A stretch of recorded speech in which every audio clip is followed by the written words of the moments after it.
Shoot out at Mumbra की कहानी। आज हम सुनते हैं बाबा खान के ज़बानी। अस्सलाम वालेकुम गाइस, आज हमारे साथ जुड़े हैं बहुत ही फेमस हस्ती है नदीम उर्फ बाबा खान, जो मुमरा से है। आज हमारे चैनल पे आए हैं तो बहुत सारी उनकी जो बातें हैं पर्सनल, आज ये चैनल पे हम लोग डिसाइड करेंगे। तो बहुत सारी बातें आप लोग को नहीं मालूम है, तो इस चैनल के जरिए मैं आपको बताना चाहूँगा। तो जुड़े हैं अपने नदीम भाई, तो उनको मैं पहला सवाल ये करना चाहूँगा कि नदीम भाई, जैसे कि आप पे जब उस टाइम पे जब फायरिंग हुई थी तो आपको मतलब ऐसा डर जैसा कुछ लगा था क्या, नहीं लगा था कि क्या होएगा मेरा आगे, क्या होएगा क्या नहीं होएगा? जय हिंद, जय महाराष्ट्र। दोस्तों, ये आंखों में डर दिखता है क्या? डर दिखता है? नहीं ना। कुल्लू नफ्सुन जायकतुल मौत, हर शख्स को मौत का मजा चखना है। जो जीवित है वो निर्जीव होगा, मृत्यु पाएगा। मौत तो एक दिन मुय्यन है, वो एक दिन जरूर आके रहेगी। तो किसी के डराने से, किसी के धमकाने से, अगर मैं भारतीय हूँ और मैं महाराष्ट्र का रहने वाला, मैं मुंबई नगरी में रहता हूँ, मुंबई शहर में रहता हूँ और थाने डिस्ट्रिक्ट मुमरा में रहता हूँ, अगर मुझे मेरे ही घर में डरना पड़ जाए तो फिर मैं देश का बलवान शूरवीर पुत्र कहलाने के लायक हूँ क्या? नहीं हो ना। और मुसलमान किसी के बाप से डरता है क्या? अशहदु अल्ला इलाहा इल्लल्लाह मोहम्मद रसूल अल्लाह, जब भी मरूंगा ये कलमा शहादत पे अपनी जान को दूंगा। तो ये मुझे और एक सवाल ये था कि ये फायरिंग के बाद मतलब आपको फैमिली सपोर्ट या पुलिस सपोर्ट या कुछ ऐसा सपोर्ट मिला या नहीं मिला? मतलब सपोर्ट तो हमको ही बनना पड़ता है ना, और पुलिस सपोर्ट तो करना ही है। क्योंकि देखिए, एक बाबा खान बोले तो एक इंसान नॉर्मल, लेकिन शब्द रक्षण नायक, खल निग्रह नायक, अच्छों का साथ देना, बुरों के साथ विनाश करना, ये शब्द रक्षण नायक, खल निग्रह नायक, ये पुलिस का काम है। जो उन्होंने संज्ञान में लिया तो उन्होंने एक्शन लिया, और जो चीज मुझे नहीं सही लगी तो मैंने उस पर आवाज उठाई, और इसकी इंटरोगेशन चालू है। अभी इंटरोगेशन चालू है, मेरे हिसाब से इंटरव्यू होगा। हाँ, आगे इनके पीछे जिन लोगों के हाथ है, पुलिस सक्षमता के साथ चल रही है और पुलिस इस गहराई तक, तह तक जाएगी। साथ मिला तो बहुत सारे मुझे कमेंट भी ऐसा मैंने पढ़ा था आपके चैनल पे, लोग ऐसा कमेंट कर रहे थे, मतलब ये क्या है नदीम भाई, ये सब क्या स्टंट है, क्या रियल में है, क्या है? तो बहुत सारे ऐसे क्वेश्चन है लोगों को, मैं नहीं ऐसा, बहुत सारे लोगों को ये क्वेश्चन का जवाब चाहिए, मतलब वाकई में ऐसा हुआ कि क्या नहीं हुआ? भाई देखो, लोगों को अगर फेमस होना होता है तो जिनको फेमस होना है तो वो एक स्टैंड लेते हैं, बाबा खान की बुराई, बाबा खान की बदनामी, या बाबा खान के खिलाफ, या कोई ऐसे वगैरह वगैरह कमेंट। तो भाई मुझे क्या करना है किसी से? और किसी के कमेंट को अगर हम लेकर के आगे जाएंगे तो हमारी जिंदगी बहुत शॉर्ट है और वो लॉन्ग टाइम नहीं चल पाएगी। हम अपने चक्रव्यूह में फंस जाएंगे। उनके लिए मैं एक चीज कह देता हूँ कि एक चक्र है जिसका अभिमन्यु मैं हूं, और जिसमें वो चक्र में मुझे फंसाने की कोशिश की गई और शायद वो हो नहीं पाया, क्योंकि सच के साथ ईश्वर होता है। याद रखना, अगर आप सत्य पे चल रहे हो तो ईश्वर आपके साथ है। और जिंदगी की जंग है। अगर मुझे स्टंट कराना होता तो मैं मेरे घर पे ही क्यों, मैं बाहर करवा लेता, मैं मेरे ऑफिस पे करवा लेता, और स्टंट करवाना होता तो मैं मेरे ही लोगों को और डिपार्टमेंट में ही मैं चिढ़ क्यों जाता?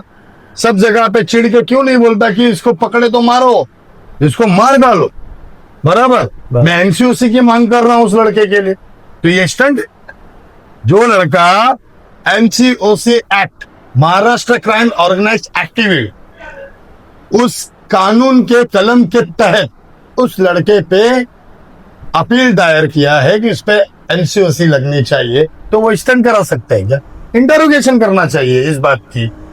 इंटरोगेशन ये होनी चाहिए कि जो कमिटमेंट कर रहे कहीं उनका हाथ तो नहीं है। बराबर। क्योंकि मेरा घर दिखाना, मेरी रैंकिंग करना, मेरे बारे में जानना, और कोई किसी को घूर के देख ले तो गोली थोड़ी मार देता है यार, ऐसा होता नहीं। मेरी बात तो हजम नहीं आती, मेरे अंदर तो हजम ही नहीं है। कोई स्टैंड स्टैंड नहीं है, बोलने वाले को बोलने दे। एक सवाल पर्सनली मेरा सवाल था, मतलब जिसने फायरिंग किया है, क्या उसने इंस्टाग्राम बाबा खान पे फायरिंग किया है या पुराने वाले बाबा खान पे फायरिंग किया है? वो आज के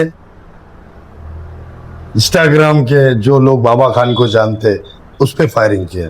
अगर वो 20 साल पुराना वाला बाबा खान को पहचान लेता तो शायद ये हरकत नहीं करता, और अगर मैं 20 साल पुराना बाबा खान होता तो शायद वो जिंदा नहीं होता। सीधी सी बात है, जब मुझे कोई मारेगा तो मैं मारूंगा, कोई भी हो, कानून है।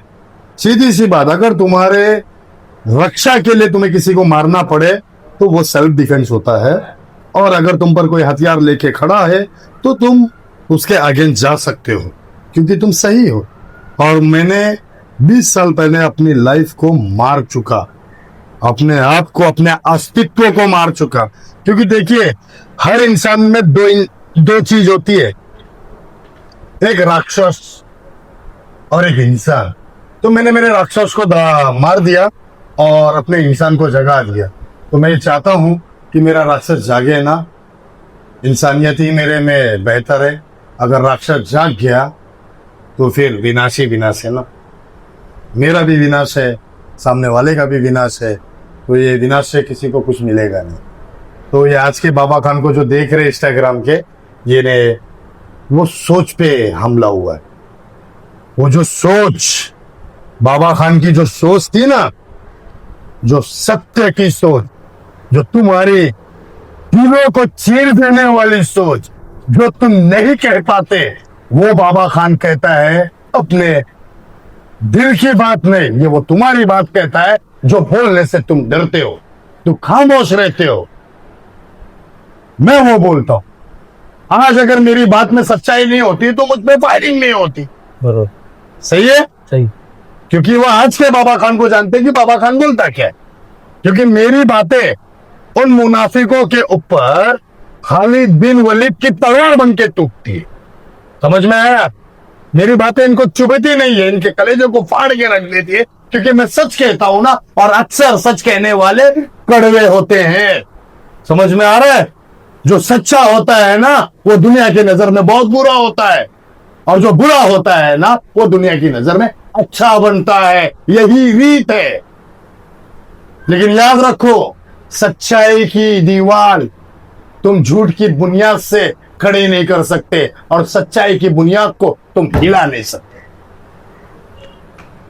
अच्छे, और बहुत सारे कमेंट में देखा हूं कि नदीम बाबा खान एक गैंगस्टर है। हाँ, बोला ना, 20 साल पुराना अस्तित्व मत जाको। मैं तो बाप हूं इनका, नहीं बाप नहीं, दादा हूं इनका। बराबर ना? ये जो आजकल के बच्चे हैं, मुझे बोलना नहीं चाहिए, क्योंकि आजकल के बच्चे हमारे देश का भविष्य है। ठीक है ना? मेरे भी बच्चे बड़े, बराबर। वो जो लड़का आया था वो बच्चा ही है, हम लोग बच्चे ही है। मेरे बच्चे से 2-4 साल का बड़ा होगा। वो उम्र है। ये आज जिस उम्र में अग्नि शस्त्र को उठा के रखे हुए है, हमने ऐसे बहुत सी चीजों को हमने छोड़ दिया यार। ये हमारे सामने बहुत, और रहा सवाल गैंगस्टर का, तो मैं नहीं कहता कि मैं गैंगस्टर हूं, मैं हालात का मार रहा हूं। मैं क्यों? लोगों को लगता होगा, तुम सोचते होंगे, दुनिया सोचते हो गैंगस्टर ही होगा, उस पर फायरिंग हुई। नहीं, मैं एक बिजनेसमैन हूं। मैं बिजनेसमैन हूं, और 20 साल पुराना वो इंसान हूं जो सिर्फ और सिर्फ सत्य के लिए लड़ा, और उसके लिए चाहे शस्त्र उठाना पड़े तो मैं आज भी उठाऊंगा, और 20 साल पुराना बाबा खान भी बन लूंगा, यानी नदीम दाढ़ी। समझ में आया? नदीम दाढ़ी। लेकिन मुझे वो नहीं बनना है, मुझे उस अस्तित्व में नहीं जाना है। मेरी फैमिली है, मेरे बच्चे हैं, मुझे इसमें खुश रहना है। जा भाई, कह तू, तुझे बड़ा बाप का बनना है, बन जा, मुझे क्या करना है ना? सही बात। नेक्स्ट। क्या लगता है आपको, मतलब ये जो फायरिंग हुई, ये यहाँ तक ही हुई क्या आगे भी होएगी, ऐसा कुछ डर है? डर नहीं है, उनके साथ चैलेंज की धमकी है कि आपकी गाड़ी पे नहीं, छाती पे मारेंगे तो वेलकम। छाती का एड्रेस इधर है, हार्ट इधर होता है क्या? इधर ही मारने का, 6 इंच का होल गिराने का, हार्ट फट जाना मांगता है। यानी कि ना, मेरी जिंदगी की लाइफ लाइन खत्म, यानी कि 1 सेकंड में डायरेक्ट ऊपर। जिंदा बच गया ना तो तुम्हारी जिंदगी की लाइफ लाइन खत्म। ओके, ये बॉडी पे, लेकिन जहां पे भी मारो वहां सिविलियंस नहीं होना चाहिए, आदमी नहीं होना चाहिए, बच्चे नहीं होना चाहिए, बूढ़े नहीं होना चाहिए। तुमको अगर खुजली तुम्हारे हाथों की मिटाने की है ना तो अकेले में मारो। मैं जहां अकेला रहूं, जहां से मैं भाग ना पाऊं और जहां से तुम भाग ना पाए, जब दो योद्धा बीच में मैदान में आए तो एक की मौत निश्चित है। ऐसे मैदान में मारो। जी मैं अभी बस एक लास्ट सवाल आपसे पूछना चाहता हूँ कि इसमें आपको किस पे शक है, कुछ ऐसा क्या लगता है आपको? देखिए, जो लड़के ने मुझ पर फायरिंग की उससे तो मेरी कोई जाती दुश्मनी है नहीं, लेकिन विदाउट एनी सुपारी मैटर एक इतना बड़ा कांड हो नहीं सकता।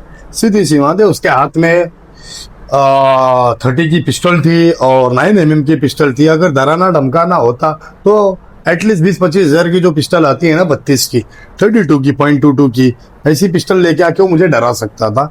लेकिन उसने एकदम प्रोफेशनल क्रिमिनल वाले वेपन्स लाया जिससे इंसान मरता ही है, वन फायर में, वन शॉट में।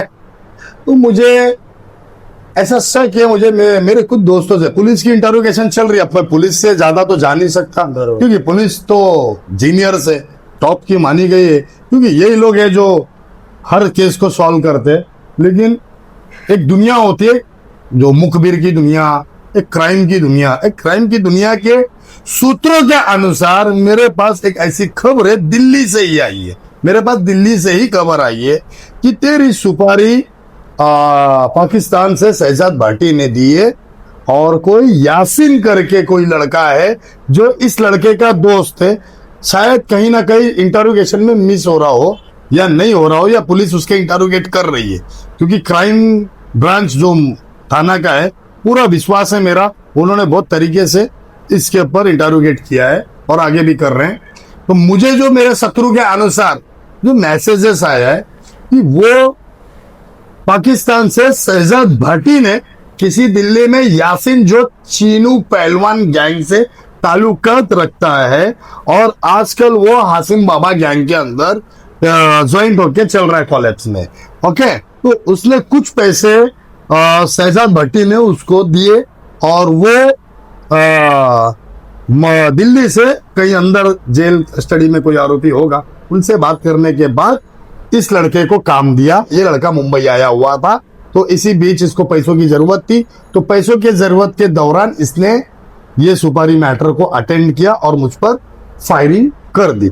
ये ऐसा मुझे कहानी मिला है, ये काम शहजाद भाटी का है, ऐसा उन लोगों का कहना। पुलिस इंटरोगेशन कर रही है, देखेंगे कौन होता है। ये उनका कहना, आपको क्या लगता है? मुझे तो ये सुपारी मैटर लगता है, चाहे वो शहजाद भट्टी हो चाहे कोई भी हो, लेकिन ये प्रोफेशनल सुपारी मैटर है, ये कोई गुरी गाड़ी का मैटर नहीं है। इसकी इंटरोगेशन होनी चाहिए और हो रही है, और देखेंगे आगे। ठीक है, जय हिंद, जय महाराष्ट्र।